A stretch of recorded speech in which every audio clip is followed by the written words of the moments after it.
그다음에 이제 검찰법 대통령령 개정안이 입법 예고가 됐어요. 네. 그거를 보면서 어떠셨습니까? 제가 이제 그 든 생각은 아직 우리들의 대통령령이나 검찰청법상 검찰이 직접 수사할 수 있는 범위를 줄여야 된다는 이 명제에 대해서는 우리 시각이 2018년으로 가 있다 아직까지. 무슨 뜻이에요? 2018년 이후부터 변화된 상황을 반영하지 못하고 있다. 거의 그 생각이 먼저 들었습니다. 일단 뭐냐면 전체 맥락을 이해를 하셔야 되는데 2018년 6월달에 검찰과 경찰 사이에 수사권에 관계된 조정 합의가 있었어요. 네. 그 합의가 패스트트랙 법안으로 반영이 됐고 네. 그 법안이 지난 올해 1월달인가 2월달에 통과가 됐고 그 법률에 의하면 검찰이 직접 수사할 수 있는 수사를 개시할 수 있는 범죄 6대 범죄로 그렇죠. 제한을 했고 그 6대 범죄의 구체적인 면문들이 뭐냐 라는 걸 대통령령에 위임을 했어요. 그 대통령령을 지난 8월 7일 날 입법 발의를 했더라고요. 네. 그 안을 제가 이제 어제 일요일 날 사무실에 나와가지고 좀 차근차근 읽어보고 있는데 그 핵심 내용은 2018년 수사권 조정 때문에 이제 왔으니까 네. 출발이 그거에 있으니까 그때의 시각에서 조금 더 벗어나고 있지 못하다. 뭐가 그러면 더 진전이 없었다는 얘기죠. 6대 범죄에서 그 여전히 상당히 검찰이 수사할 잠깐 수 있는 여기서 6대 범죄라고 대가 네, 6개. 그냥 큰. 6개 범죄지 6대 범죄는 아니죠. 일단 뭐 6개 범죄인데 왜냐하면 대분류를 해놓은 거거든요. 이게 6개라는 건 한 개의 범죄. 예를 들어서 절도냐 또는 폭행이냐 뭐 이런 거 있잖아요. 그거를 얘기한 게 아니고 큰 분류가 되기 때문에. 그러니까 내가 지금 말을 하는 이유는 6대 범죄 말을 하니까 마치 큰 범죄만 하는 걸로 사람들이 오해를 하게 될까 봐. 뭐 이렇습니다. 부패 범죄, 경제 범죄, 그다음에 공무원 범죄, 그다음에 선거 범죄, 그다음에 방위 사업 범죄, 그다음에 대형 참사 범죄 이렇게 6개로 대분류를 해놓고 있는 거예요. 근데 예를 들어서 부패 범죄, 경제 범죄라고 하면 뭐냐?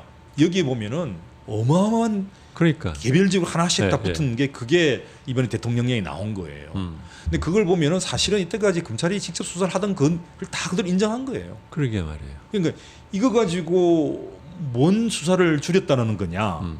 검찰이 직접 수사를 어떻게 줄였다는 건지에 대해서 저는 사실은 굉장히 회의적인 그런데 애초에 통과된 법이 그렇게 되어 있으니 대통령령이라는 것은 그 법의 한계 내에서만 바꿀 수밖에 없는 거잖아요. 그렇죠. 그러니까 부패 범죄라는 것은 빠질 수가 없는 거죠. 그럼 부패 범죄에 대해서 얼마만큼 그거를 좁힐 것이냐의 문제죠. 아하, 그 뜻에서 그걸 대통령령으로 개별적으로 하나씩 줄여야 되는 거죠.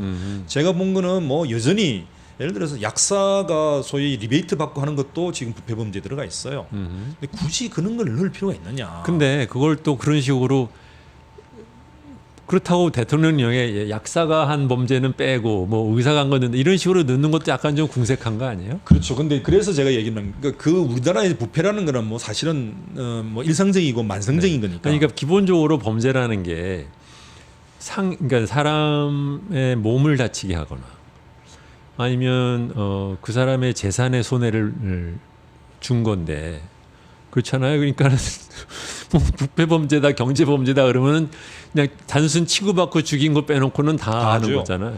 그러니까 그 부패 범죄 보면은 뭐 어떤 사람이 어떻게 했는가 여러 가지가 있는데 핵심적인 것은 그러니까 검찰이 만약에 직접 수사를 할 수 있는 부패 범죄를 한다면 정말로 이 사회에서 자잘한 그런 범죄가 아니고 정말 큰 틀에서 이게 이런 지탱을 해줘야 되는 범죄.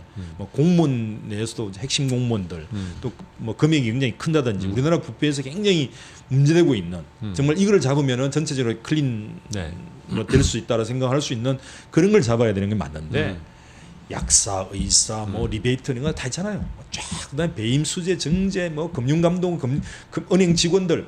그걸 총망라를 해놓고 있는 거예요. 옛날 다 이게 경제범죄, 부패범죄 얘기하던 것들이에요, 다들. 그러니까. 근데 그거를 그러면 실제로 뭘 줄였냐라고 생각해보면 글쎄요, 뭘 줄인 게 없는 거야. 그러니까 제 얘기는 그게 대통령령의 탓이 아니라 법의 탓 아니냐. 물론 그래서 제가 얘기하는 거죠. 6대 그러니까 6개 큰 대분류의 범죄 부분을 검찰청법에 이미 박아뒀기 때문에 그게 우리 수사권 조정의 한계입니다. 그래서 제가 얘기하는 거는 이 수사권 조정 가지고는 궁극적으로 문제가 있다. 그러면 앞으로 더 어떻게 할 거냐, 수사권을 폐지하거나 더 대폭 줄이기 위한 별도의 조치가 필요하다. 자, 그건 오케이. 그럼 그 다음에 문제야. 2차 개혁을 하자. 2차 검찰 개혁을. 문제는 그렇다면 이 수사권 조정 법안 검찰청법이 6개의 범죄 큰 대분류의 범죄를 해놓은 상황에서 이걸 어떻게 줄일 것인가의 문제는 대통령이 할 수 있다는 거죠. 왜 그것에 대해서 미온적이고 소극적이냐 이 얘기입니다. 예. 심지어는 마약의 수출입 범죄를 경제 범죄로 포함을 시켜놓고 있어요. 나 이게 무슨 경제인지는 모르겠어요. 이게 돈 벌기 위해서 하는 거라서. 뭐 그렇게 말씀을 하시면 제가 할 말이 없습니다. 거기다가 그러니까 애초에 경제 범죄라는 그 카테고리 자체가 말이 안 되는 범죄라니까요. 그러니까 그거를 대통령으로는 더 줄일 수 있는데 네. 그걸 왜 굳이 이런 식으로까지 확장을 해놓고 있냐? 그거는 뭐냐면 대검의 마약 수사팀들을 그대로 다 수사진들을 다 단련시키겠다는 얘기예요. 네. 두 번째는 우리 사이버 시설에 대해서 우리 뭐 데이터베이스에 대해서 뭐 이렇게 뭐 해킹한다고 하나요? 그거는 대형 참사 범죄로 일종을 넣어놓고 있어요. 네. 맞죠. 이런 사람의 개인정보가 유출되는 게 대형 참사는 맞죠. 근데 우리가 흔히 말하는 대형 참사로 참사는 누가 피를 흘려야 참사 아닌가? 그래서 뭐 그까지는 모르겠습니다만 어쨌든 제가 보기에는 난센스다. 네.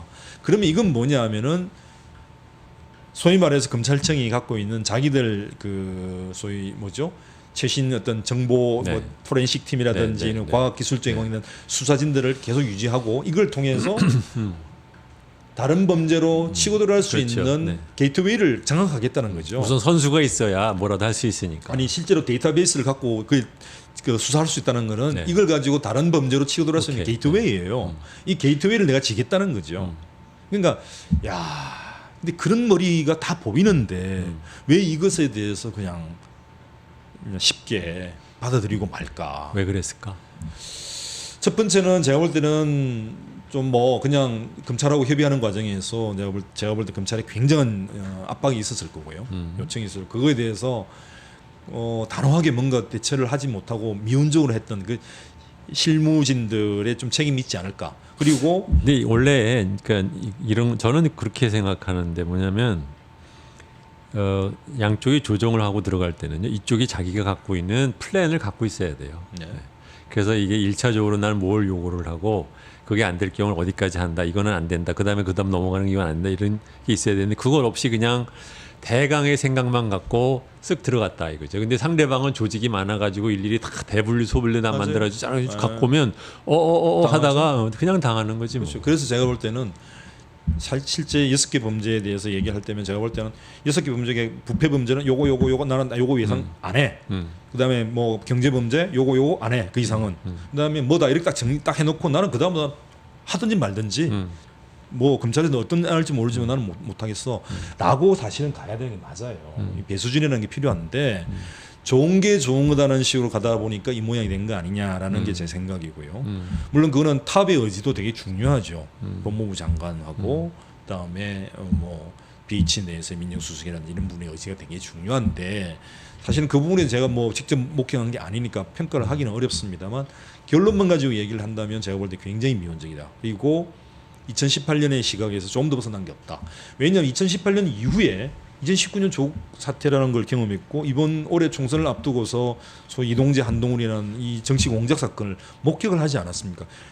그렇게 일을 벌일 수 있는 권한과 체제가 그대로 다 이 대통령령에서는 남아 있는 거예요.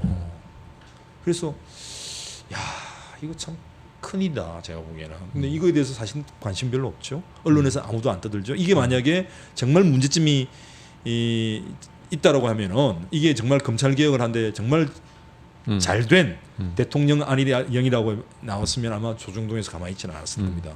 가만히 있잖아요. 이 대통령령에 대해서 입도 뻥긋 안 하잖아요. 그건 뭐냐? 이상 없다는 거죠. 검찰 쪽에서도 아무 이상이 없다는 거죠. 자기들이 기본적으로 원했던 것을 그대로 다 유지하고 있다는 것을 반증하는 거죠. 그러니까 이제 이거는 입법 예고된 상태고 이거는 뭐 개정될 수 있는 여지는 있습니다만 상당히 비판적으로 좀 접근을 하고 이에 대해서는 좀 새로운 개정을 위한 물론 아직 제정이 된 게 아니기 때문에 개정 시도는 아니면 제정안 자체를 바꾸기 위한 별도의 시도가 필요하다.